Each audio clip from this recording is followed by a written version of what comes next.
Is your last name? We're live. Hello and welcome to Ask Your Attorneys, where we're going to be discussing important estate planning and elder law issues. Today on our panel, we have Robin Peterson, Cassidy Peterson, and Roger Kafka. Let me tell you a little bit about who our panel is. If you could just turn the slide for a second, that would be great. With us today is Robin Peterson. He is a certified elder law attorney by the American Bar and a former Air Force JAG officer. Robin is also the only nationally certified elder law attorney in Brevard County. And Robin, I wonder if you could just tell us what that actually means to the members of the audience. The certification, the national certification, it's a peer, you have to be polled, your peers get polled and they nominate you and say that you have high standards and you know what you're doing. And then you have to prove it by having a test, passing a very rigorous test that takes a couple years to study for and many years to get the experience to do. And it taught me a boatload of stuff, and I achieved that in 1998.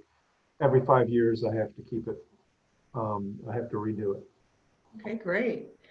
And with us today is also Cassidy Peterson, who is an attorney with the concentration in elder law from Stetson University College of Law. And Cassidy also has a MBA, a Master's of Business Administration. Cassidy, can you tell us what that's about? Why do you have an MBA as well as a law degree? Oh, well, when I went to Stetson, I found out about, when I went to Stetson for law school, I found out that it had a dual degree program where you could get your JD and your MBA at the same time. And I actually had my undergraduate bachelor's in business. So I thought that was a good opportunity to build on to that education and better assist clients that come in and have business interests that we have to deal with from an estate planning perspective. Great.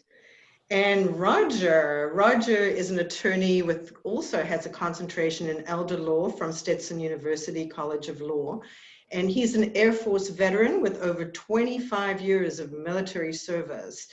Roger, what made you decide to go into elder law instead of all the other things that you could be practicing? It's a great question. Actually, I'm the youngest of 7 children. My parents were older. They were in their 40s when they had me, so I was very familiar with aging and elder law. I saw them get older, and I went through the process of probating their estate, as well as all my aunts and uncles were World War II generation. So a lot of compassion and familiarity with that age group, and aging and elder law was fascinating to me. Great area to work in. Great. Well, thank you. Well, what we're going to do today is we're going to go through a little slide presentation to give you kind of the basics of some of the things that we'll be talking about.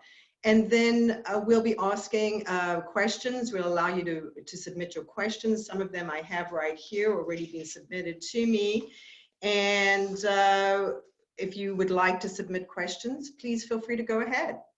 Would that be in the chat box or Q&A? Either one, we will get it either way. Okay. All right. So if we could get the next slide, thank you. So our firm, my firm, the firm that I started anyway, the Estate Planning and Elder Law Center of Brevard, I began practicing in this area of the law exclusively in 1991. And this is all we do as estate planning, planning for incapacity, guardianships, paying for long-term care using different methodologies, including VA benefits and Medicaid to pay for nursing home care. We've had a lot of experience in administering estates, well over 1,500 estates, either as attorney for the executor, the personal representative in a will, probate situation, or trustee in a trust. And we've had quite a bit of litigation experience, and I've personally served in many estates, probably over 60. we've been here since 1991, and we've got all kinds of age groups here as far as attorneys, so we'll be here for quite a while. Our other office, as you can see from the map, is besides Indy Atlantic, is in Viera. Can we have the next slide?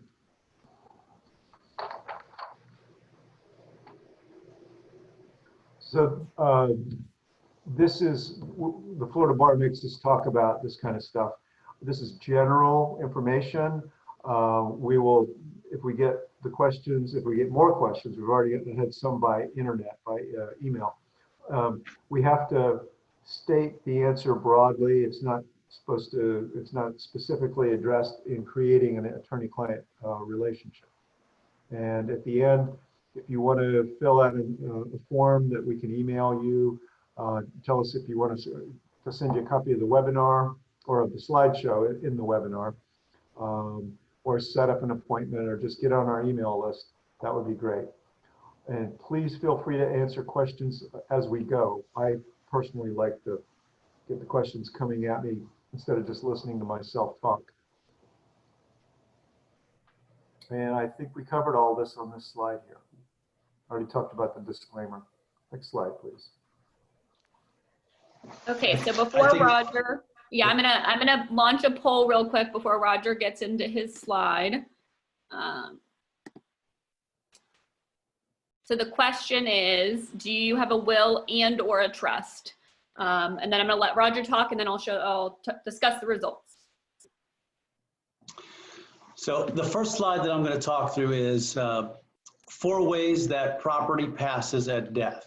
So first and foremost, we'll talk joint property.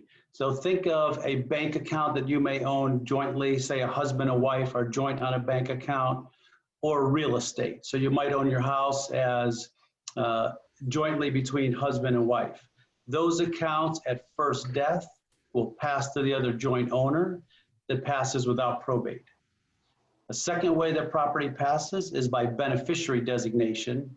So beneficiary designation, think if you have a 401k or an IRA, then on that account, you'll designate a primary beneficiary. At my death, this account goes to whomever you said, or a contingent beneficiary if the first fails. So that beneficiary designation, the property transfers, and it transfers without probate. I'm going to jump to the right side of this slide and talk about wills. So a will does not avoid probate. A will is really an instruction to the court that says, this is who I want in charge of my estate. In Florida, it's a personal representative. Some people are familiar with the term executor. So your will say, this is who's in charge, my executor, Florida personal representative. Their duties to collect assets, pay just debts, and then distribute those assets as per the terms of my will.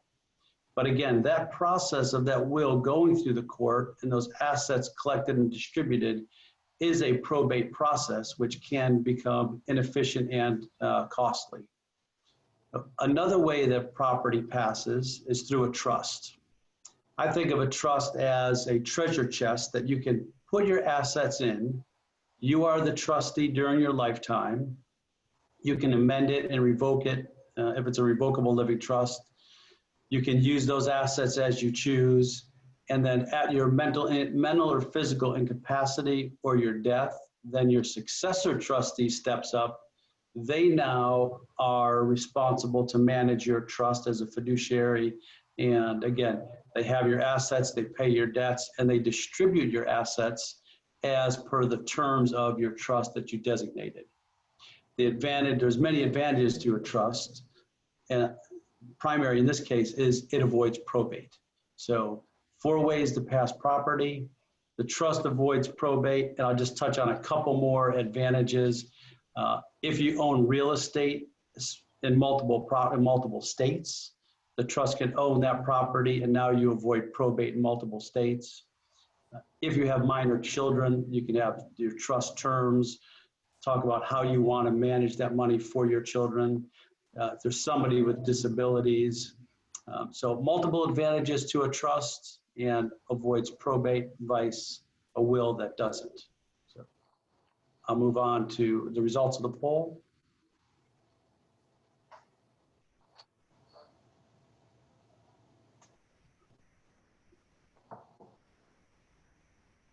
we have poll results?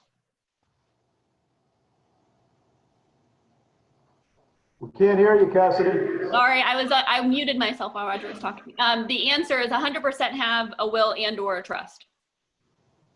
Oh, wow, it's fantastic. We didn't even get to vote. The panel. A question I would ask, having them is fantastic. Something to always think through is, are they updated? Are they current? Are your beneficiaries still who you want them to be?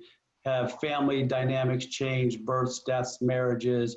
So having them and reviewing them and keeping them current is equally important as the first creation of them. So next slide, Cassidy. Okay, so here are some areas of common questions. Should I have a will or should I have a trust? What do you mean my will doesn't avoid probate? And Roger did a good job of touching on that on the last slide. Can I avoid probate? Should I avoid probate? But to get to all of that, let's talk about what is probate.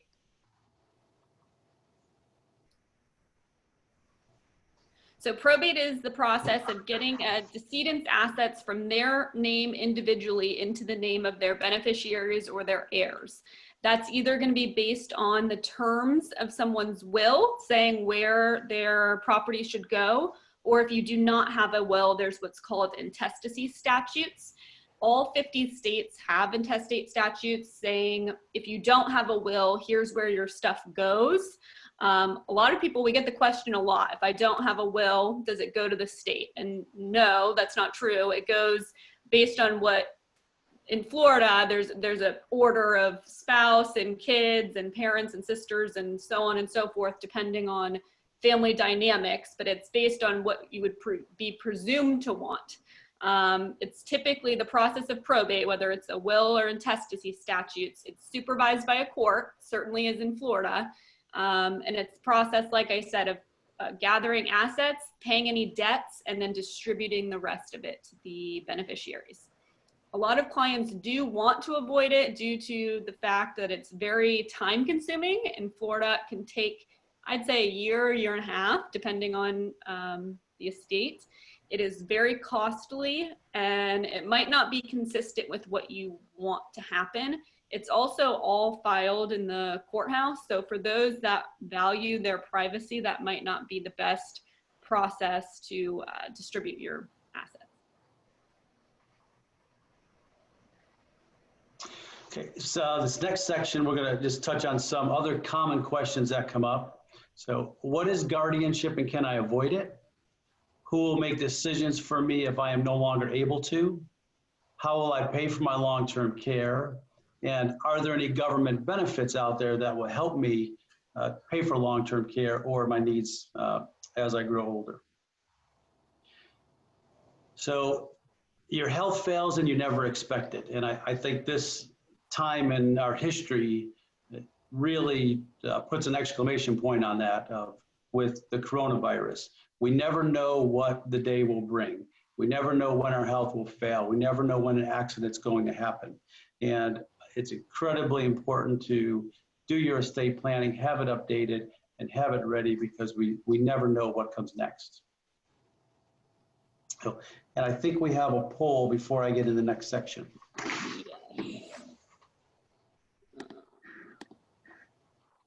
Okay, so poll number 2 is, do you have a power of attorney for finances or a healthcare surrogate?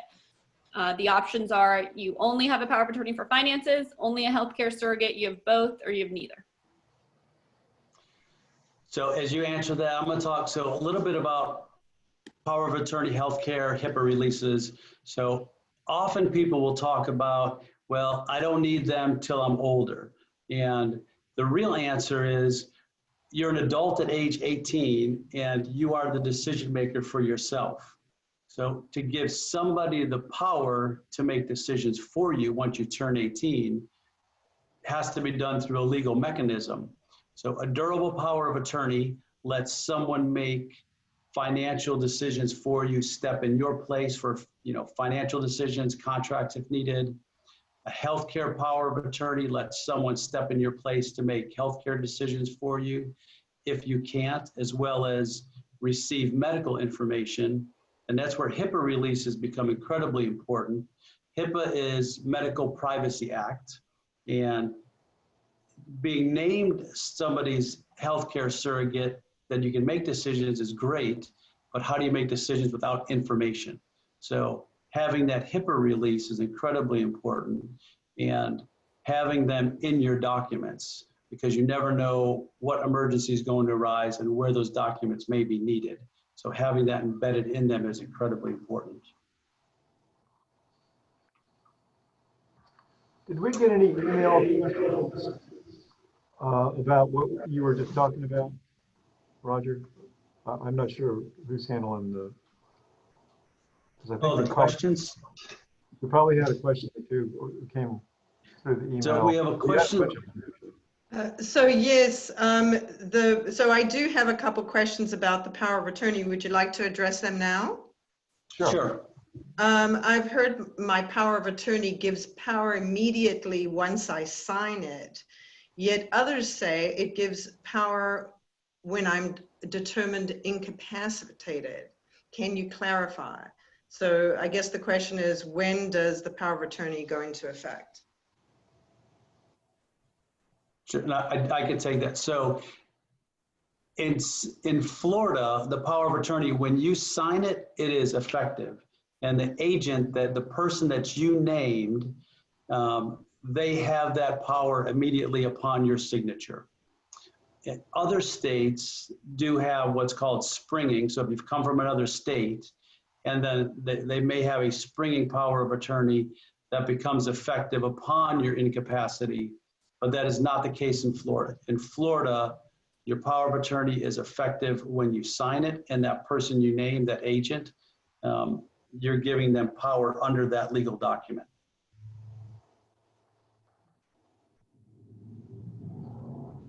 Any other questions? I do have some other questions here, but that was specific to the power of attorney.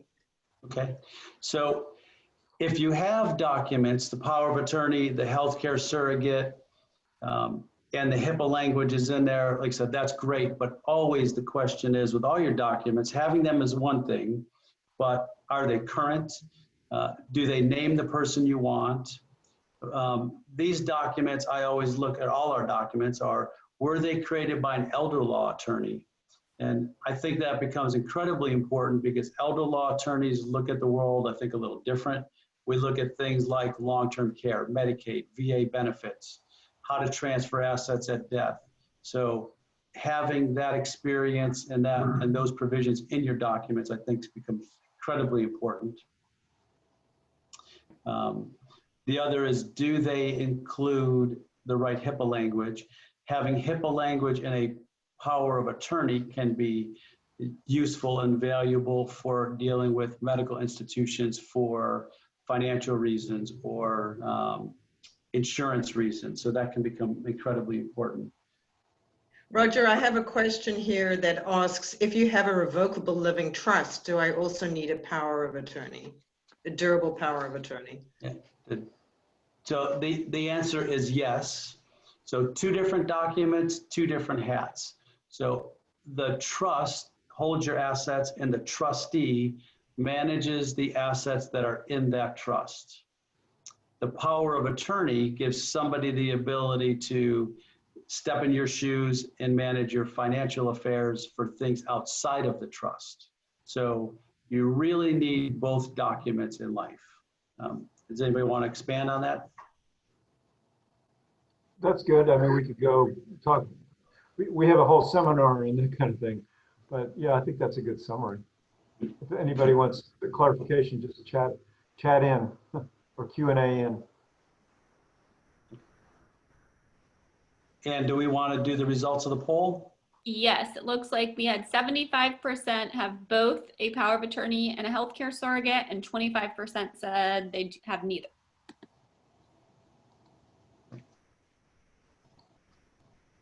Okay, so if you've planned ahead, then great. You have a power of attorney for healthcare.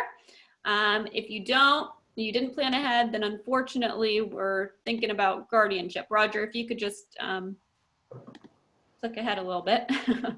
So if you planned ahead, then you have a power of attorney for healthcare. If you haven't, guardianship. And then the next slide, if you've planned ahead for financial, then great, you have a power of attorney for finances. If you haven't planned ahead, guardianship.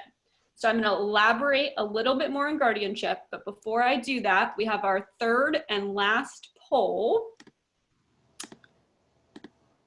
And the question is, have you ever had to deal with guardianship? So while you guys answer that, I'm going to elaborate a little more on guardianship. The problem with guardianships is that they're very time consuming, they're expensive, they usually last your entire lifetime unless someone regains capacity after they've been determined to be incapacitated. They're very emotionally trying. If you don't have a power of attorney or healthcare surrogate and you have family members that are fighting over who gets to make your decisions, it's definitely emotionally trying on your family. And at that point, the court has complete control and might not appoint the same person that you would have chosen to make those decisions for you. In, I'd say a lot of cases, you can avoid guardianship with power of attorney and healthcare surrogate. Unfortunately, we get the question a lot. Okay, so I have a power of attorney and healthcare surrogate. Am I definitely going to avoid a guardianship? And there are rare circumstances where it could still be possible, but I'd say 9 times out of 10, you're going to avoid a guardianship with healthcare surrogate and power of attorney. The rare circumstances we see where we sometimes still have to worry about a guardianship is usually exploitation or someone maybe being combative and not accepting the care that they need. So I'm gonna pull up the results. Well, that's good. 100% of people have never had to deal with guardianship. That's good. Okay, I guess this is mine, how to pay for long-term care. Both my parents were World War II vets, and my dad was in for 22 years. And we were fortunate enough to have VA benefits to help pay for, both of them lived in an assisted living facility for quite a number of years, about 8 years. And those can be very expensive. There's about 5 or 6 ways of paying, only about 5 or 6 ways of paying for long-term care. VA benefits are one of them. And if we could move forward one more slide. We have this handout in some of our seminars. It's called the Elder Journey. And there's quite a predictable progress. Progress doesn't imply a positive thing always as someone ages and where they receive long-term care. And if they need assistance with activities of daily living, like this slide shows, there are 6 or depending on what list you look at, there's 5, 6, 7 activities of daily living, ADLs. Transferring means being able to move on your own, on a person's own without the assistance of a third party.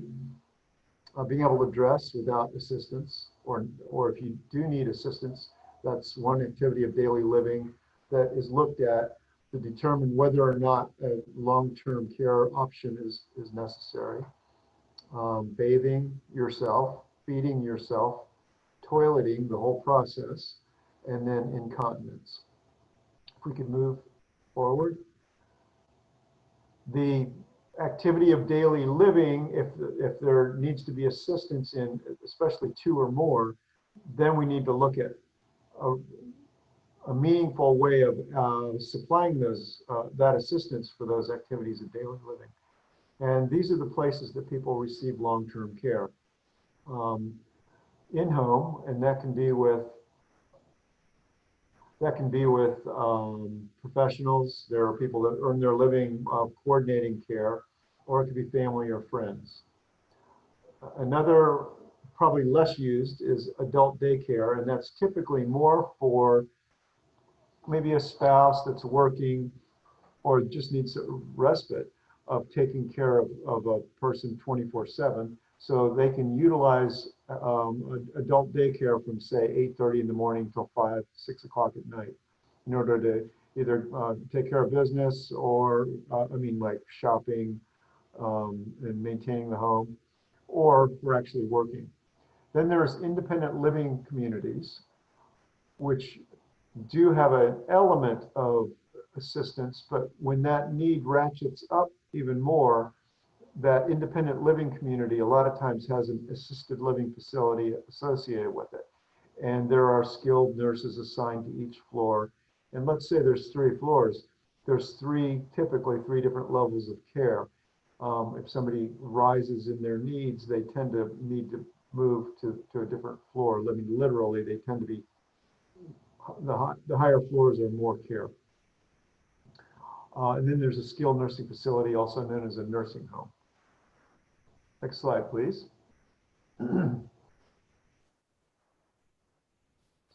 So how does one pay for long-term care? And that piggy bank is definitely necessary in paying for long-term care. Next slide. There's 5 ways of paying for long-term care, and if somebody comes up with another one, please let me know. One is long-term care insurance. We have like 15 different seminars that we do specifically for different estate planning, elder law things. One of them is how to pay for long-term care. So I won't go into too much detail, but long-term care insurance, there's 2 kinds. One is the traditional use it or lose it kind, like auto insurance. If you don't need it, that's always a good thing, but you've already paid for it and that premium goes by the wayside, never to be recovered. And so if one pays yearly for the long-term care insurance and never needs it, the security that it bought them is worth something, but they probably didn't get value for the dollars received. So there's a different kind of long-term care insurance that's come about in the last 10 years or so. It's called hybrid insurance, and it utilizes basically life insurance, so that if the assistance with activities of daily living is not necessary, then a life insurance component will pay out actually more than the consumer paid into the policy, like most life insurance. You like to think that it pays off, more than you put in. If you do need it, it's still a healthy sum of money that can be utilized.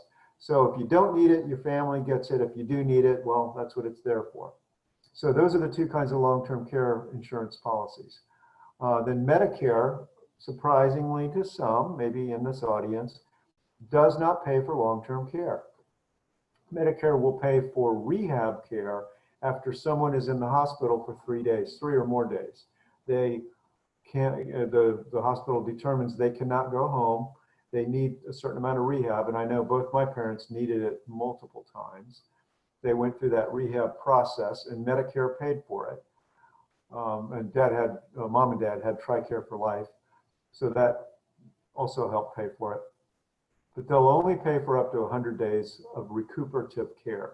As soon as the improvement stops, the coverage stops. So don't think of Medicare as paying for long-term care. It's short-term rehab care. VA aid and attendance, that's a whole seminar too. That is available for wartime vets that served during wartime. Depending on the era, much of it is 90 days, one or more being during wartime. Then VA will help pay for your activities, whatever kind of services you receive that assist with activities of daily living. It could be home health care, it could be skilled nursing facility, it could be an assisted living facility. It seems to fit best with assisted living facilities because those tend to be, along with the aid given by VA and also the pension or Social Security that someone receives, it tends to cover everything for the assisted living facility, all of it, so that the savings, lifetime of savings, doesn't need to be eaten up paying for long-term care, which is the goal, not to go into the underlying assets. And then last, but still an important component of paying for long-term care for many folks, is Medicaid. So in Medicaid, crisis planning, when the hungry wolf is at the door, your planning is not going to be as effective as if you think about it years ahead of time. There's lots of things that we can do ahead of time that we're precluded from doing when we're trying to keep the wolf away. Okay, that's pretty much it. Let's see, are there any questions? Nobody's put in a chat. I don't know if we had any. Yeah, I have a couple questions here. I get confused by a living will versus a will. Can you explain the difference? Who wants to do that? Why don't you do it, Robin? You're already unmuted. Says Roger, but okay. So that is an unfortunate, okay, what is that again? Living will versus will, the nomenclature is confusing. Yeah, so there's a living will, there's a living trust, and then there's a last will and testament. Great, great for getting confused. I mean, it's very common to get confused. So a will is a document, as we talked about earlier, that tells the probate judge where you want your stuff to go, who to get your stuff, and who's going to be your executor. That's a will. That contemplates probate, as I think we've talked about. Then there's a living trust, which is a probate avoidance device Roger talked about. And that is, it's a Cadillac. I don't know what a fancy car is now, but you know, when I was growing up, Cadillacs were the thing. And trusts are very, very, very important. I've had one since 1991. So that's a trust. Now a living will, that's the part that is a little like, who came up with that? Living will says that if I'm comatose, brain dead, never coming back, then I don't want to be artificially kept alive through feeding tubes or ventilators. And there's a lot of flexibility with a living will, but those are the differences. Okay, I have another question here. Do I need to plan the reading of my will? Who'd like to take that one? I'll take that one. We get asked that a lot. Hollywood lied to all of you, and that does not actually happen. So yes, in TV shows and movies, that's a thing. At least now it's not a thing. I don't know if it used to be. Robin, you can chime in on that one. But I've only read a will once, and it was very, very painful to watch because the family, the four boys, got into a fist fight in my parking lot and showed up. They had their sleeves were torn and they were bloody and they were breathing hard and sweaty, and but they came for the reading of the will. And so I gave them what they wanted, but it was a little then you tedious, never did it kind of again. boring. What? I said, and you never did it again. Well, nobody ever required it again. It was kind of boring because a lot of that legalese is, it doesn't happen the way you see it in Hollywood. Let's put it that way. I have another question here. Will my spouse inherit my estate if I don't have a will?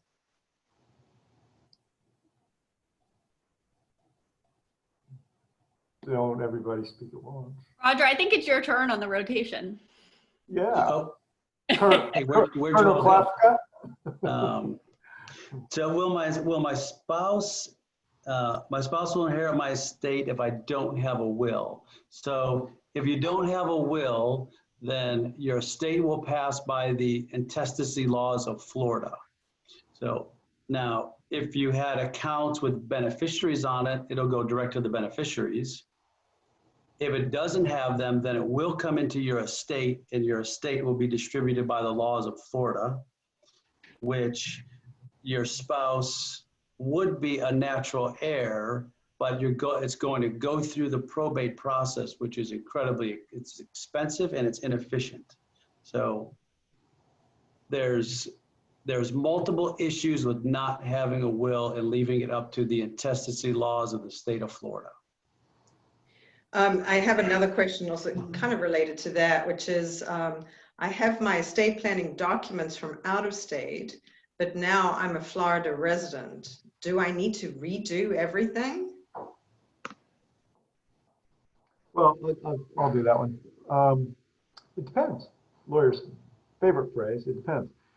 So if your will is executed with the formalities that Florida has, No, you don't have to redo it. Just because it says I, Billy Bob of 123 Main Street, St. Paul, Minnesota, it means you lived on Main Street in St. Paul back when you did the will. So we know who you are. So if it's done with the formalities, the will is done with the formalities of Florida, the will does not need to be redone. Same with the trust. Sometimes with the trust, there's some provisions in there that are Florida specific. In fact, almost always, that the St. Paul, Minnesota attorney didn't know about, and we can just amend your trust to add that. And by the way, anybody watching the webinar, we're glad to review your existing estate planning documents if you contact us, or let us know in the survey that we're going to tell you about. Let's see. I have one. Living will, it really depends. You really want that language, persistent vegetative state. If you remember the year, late 90s, Terry Schiavo was kept alive because we did not, in our rules and law, allow somebody to put in writing that they did not want to be kept alive if they were in a comatose state. So that's not terminal. In the old style living wills just covered terminal. She had lived for 20 years on a ventilator.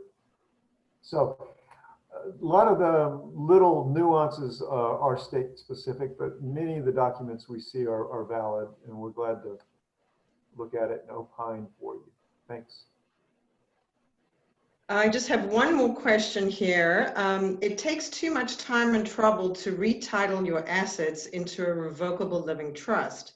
Is the alternative or probate really that inefficient? That's a good question. Who's going to take that one? That's Cassidy. Okay, Rotate. I will take that one. Yes, it is sort of time consuming to retitle assets or change beneficiaries on accounts, but it certainly, it's better than the alternative, which is probate. Probate will take much longer than however long it takes you to retitle your assets, and it'll be much more expensive. So the short answer to that is yes, take the time to do it now and save your family the hassle. Roger, you want to flip the slide and take us on out of here? Unless do we have any questions in the chat? No, we don't. Yep, I think so. I think that's our last. Yep. So we do have the ability for you to give feedback through an evaluation form or the email you received, I think. So we definitely appreciate feedback so we can, keep tweaking these and add information that people prefer, or take out information that you don't need to hear. We'll also, I think it came up through us as we spoke, but we do offer free estate planning consults. So if you have documents already, we're happy to look at them. So you can bring them in, we'll look at them, or send them to us earlier, and then we can get right to it at the appointment and let you know of any concerns we see or any updates you may want to make. If you don't have any documents, then I strongly suggest come in for an appointment. Again, the estate plan is no cost, and we will go through a more in-depth personal estate plan for you. We'll talk about your assets, how to properly align them so you avoid probate, and your estate passes to the people you want in the most efficient manner, as well as we'll talk more in depth about advanced directives and specifically how they would pertain to you and the people you would want to name as your agents or representatives. Again, there's no obligation either to do by filling out the feedback forms. There's no obligation to come in and sit with us. There's no cost. If you want slides from today, let us know, and we're happy to send you copies of the slides. And again, we appreciate your time and any feedback you have. Anything for anybody else? If people are interested in taking advantage of you looking over their will, how would you like them to contact you?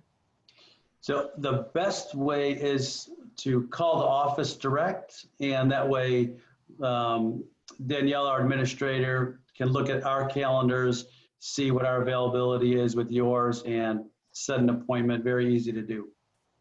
Great. Put one more slide forward if you could, Roger. that's got the telephone number. Yeah, oh, there we go. Yeah. So. Great. Okay.